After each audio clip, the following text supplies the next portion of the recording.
বিশেষ করে এখানে এটি ঠিক যে দু একটি দলের আলোচনা কিংবা প্রস্তাবকে অনেক ক্ষেত্রে প্রাধান্য দেওয়া হচ্ছে।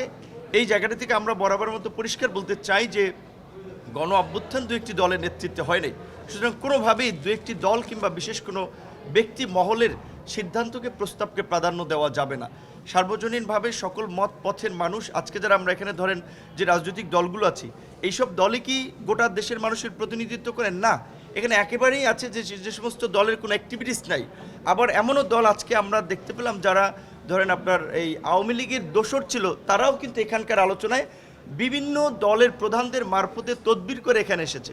এই বিষয়টি নিয়ে আমরা আজকে প্রশ্ন তুলেছি এবং এই বিষয়ে পরবর্তী মিটিংয়ে এই বিষয়ে আমরা একটা সমাধান চাবো যে যারা যেই ফ্যাসিবাদের বিরুদ্ধে লড়াই করেছি তাদের ক্ষমতার বেনিফিশিয়ারি ছিল, তাদের 14 দলে ছিল, তারা যদি এই আলোচনায় থাকে, এখানে আসে, এটা এই জুলাইয়ের প্রতি অবমাননা, শহীদদের সাথে বেইমানি। এইটার বিষয়ে আমরা কম্প্রোমাইজ করবো না। নেক্সট মিটিং থেকে এটার বিষয়ে আমাদের একটা জোরাল অবস্থান থাকবে।